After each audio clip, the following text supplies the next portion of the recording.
Shalom, selamat pagi sahabat Delima yang terkasih dalam nama Tuhan Yesus Kristus. Marilah kita mendengarkan firman Tuhan pada pagi hari ini dalam Renungan Harian Distrik 5 Sumatera Timur, yaitu hari ini 8 Juni 2024 yang tertulis dalam Roma pasal 15 ayat 4. Demikian firman Tuhan. Sebab segala sesuatu yang ditulis dahulu telah ditulis untuk menjadi pelajaran bagi kita, supaya kita teguh berpegang pada pengharapan oleh ketekunan dan penghiburan dari kitab suci. Saudara yang dikasihi oleh Tuhan kita Yesus Kristus, secara umum jika kita membaca perikop ini, yaitu Rom 15 ayat 1 sampai ayat berikutnya, itu berbicara tentang bagaimana perilaku hidup kita meneladani Tuhan Yesus Kristus.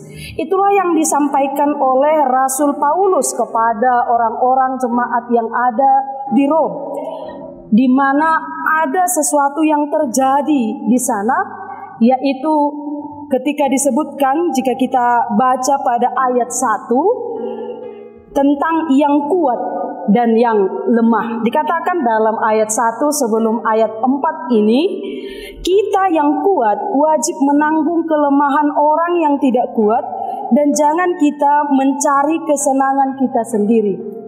Nah, di tengah-tengah jemaat Roma terdapat orang-orang Yahudi yang sudah percaya teguh kepada Tuhan Yesus, bahwa keselamatan itu bersumber dari Tuhan Yesus. Tetapi ada di pihak lain yang dianggap lemah, yaitu mereka orang-orang Yahudi yang sudah berkata percaya kepada keselamatan Tuhan Yesus, tetapi dalam praktek kehidupannya masih hidup dalam tradisi-tradisi lama. Jemaat yang terkasih, dalam hal ini ada sesuatu yang terjadi di mana orang yang merasa kuat imannya menghina orang yang lemah imannya. Orang yang merasa imannya kuat menjadi tidak mensupport atau tidak menghargai dan memperbaiki kesalahan orang yang masih lemah imannya, sehingga terjadi perselisihan di tengah-tengah mereka. Hal ini atau isu ini terdengar kepada Apostel Paulus, sehingga dia memberikan seperti penguatan, seperti klarifikasi, seperti penjelasan bagaimana seharusnya orang yang berkata percaya kepada Allah harus meneladani daripada sikap Kristus. Misalnya dalam iman, ketika kita percaya penuh di dalam iman kita kepada Yesus Kristus, itu bukanlah iman yang pasif, tetapi iman yang aktif, yang mana dalam iman kita itu juga memberikan penguatan, penghiburan, dan evaluasi koreksi menjadi benar, memberikan yang benar terhadap orang yang masih lemah imannya. Sebab apakah yang harus kita lakukan sebenarnya, yaitu menunjukkan jalan yang benar seperti meneladani Kristus.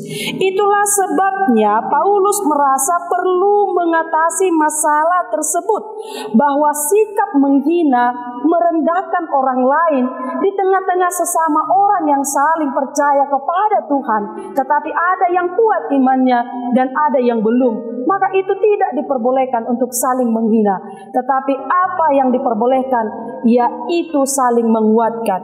Dan di ayat 4 ini yang menjadi perikop kita, yang menjadi ayat harian kita, diingatkan bahwa kita harus mengingat bahwa firman Tuhan itulah yang menjadi teladan bagi kita, karena segala sesuatu telah ditulis dahulu untuk menjadi pelajaran bagi kita, supaya kita teguh berpegang pada pengharapan oleh ketekunan dan penghiburan dari kitab suci.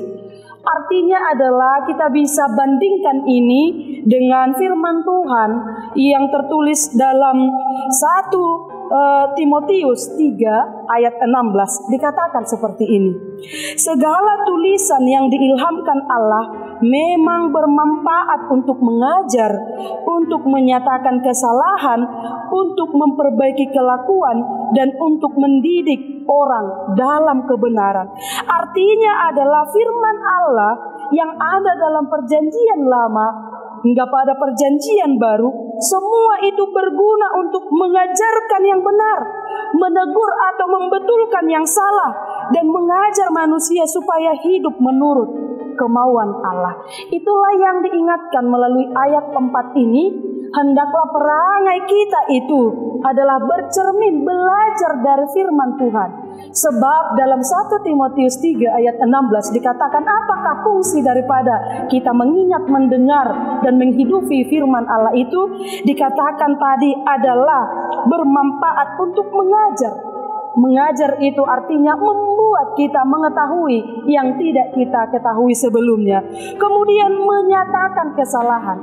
Ketika kita sudah belajar dari apa yang benar dan apa yang salah, maka dari situ kita bisa menyatakan mana kesalahan itu dan mana kebenaran. Kemudian setelah kita mengetahui apa kesalahan dan mana yang benar, maka kita bisa memperbaiki kelakuan dan bisa mendidik kita menjadi orang yang hidup dalam kebenaran. Itulah siklus daripada menerapkan, mendengarkan, menghidupi firman Tuhan.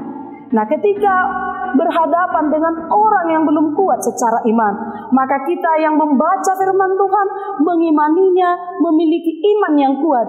Salah satu sikap yang benar adalah menegur kesalahan orang lain, bukan menjadi menghina atau menjadi merendahkan.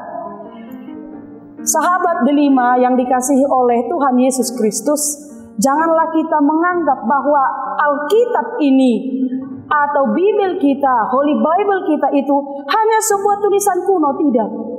Tetapi firman Tuhan adalah berisi tentang jalan kebenaran, pengenalan kita dengan dalam terhadap siapa itu Allah, pengenalan kita secara dalam bagaimana orang yang sudah percaya kepada Allah berinteraksi, berkomunikasi, berperilaku yang benar di dalam kehidupannya sehari-hari.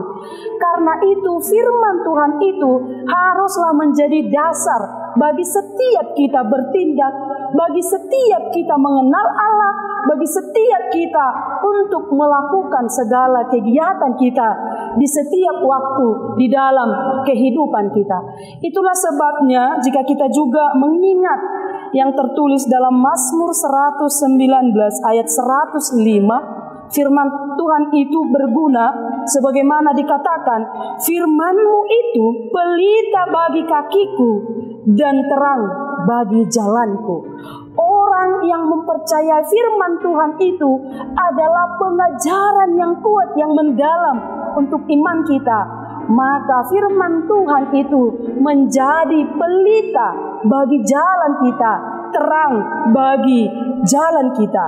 Karena itu jemaat yang terkasih di dalam nama Tuhan Yesus Kristus, ketika dikatakan firman-Mu itu pelita bagi kakiku, berarti kita mengetahui mana jalan yang terang, mana jalan yang benar. Karena Tuhan membukakan hati kita, pikiran kita untuk mengerti tentang firman Tuhan. Dan dikatakan bahwa firman Tuhan itu adalah menjadi pelita bagi kaki kita, menjadi terang bagi jalan kita, menjadi pelita bagi kaki kita. Karena itu jemaat yang dikasihi oleh Tuhan kita Yesus Kristus, melalui teguran daripada Apostel Paulus kepada jemaat yang ada di Roma, demikian juga kita mengaplikasikan teguran itu ke dalam hati dan pikiran kita. Dikatakan hendaklah kita wajib menanggung sebagai orang-orang yang kuat, wajib menanggung kelemahan orang yang tidak kuat, dan jangan mencari kesenangan diri sendiri. Dan ayat 2 masih relevan terhadap ayat 4 ini, berkata, setiap orang di antara kita harus mencari kesenangan sesama demi kebaikannya untuk membangunnya. Dan ayat 3, karena Kristus juga tidak mencari kesenangannya sendiri, tetapi seperti ada tertulis, kata-kata cercaan mereka yang mencerca engkau telah mengenai aku. Karena itu jemaat yang dikasihi oleh Tuhan Yesus Kristus, teladan yang dimaksud yang kita teladani kepada Kristus itu adalah bagaimana Kristus mengasihi dan menerima kita. Bagaimana Kristus itu menjadi bagian sepenanggungan kita. Yesus itu adalah yang kuat, Yesus itu adalah yang benar, Yesus itu adalah terang. Tetapi Dia tidak merendahkan kita, Dia tidak menghina kita, tetapi dengan caranya yang kita ketahui melalui firman Tuhan ini, Yesus itu sepenanggungan dengan kita. Yesus itu merasakan apa kelemahan kita. Yesus itu menguatkan kita melalui firman-Nya. Itulah teladan yang kita terima, bahwa Yesus itu adalah Kristus yang tidak mencari kesenangannya sendiri, tetapi Dia rela menanggung penghinaan dan penderitaan demi keselamatan kita. Teladan pengorbanan dan pelayanan Kristus mengajarkan kita untuk melakukan hal yang sama. Sahabat delima yang terkasih dalam nama Tuhan Yesus Kristus, orang yang percaya, yang beriman kepada Tuhan, yang beriman kepada Kristus adalah orang yang mengaplikasikan isi pengajaran daripada kitab suci, Alkitab kita, Bible, Holy Bible kita ini, untuk memperangaikan perangai yang benar terhadap baik orang yang lemah atau baik orang yang kuat. Karena apa? Selama kita hidup di dunia ini, orang Kristen itu meneladani daripada sifat karakter Kristus. Yang dari manakah kita dapat? Belajar dari firman Allah. Firman Allah mengajari kita, firman Allah menguatkan kita, dan firman Allah menghibur kita. Firman Allah cukup untuk segala sesuatu, menjawab apapun yang terjadi di dalam kehidupan kita. Kiranya kita bisa menghidupi firman Allah dan dapat melakukannya di dalam kehidupan kita.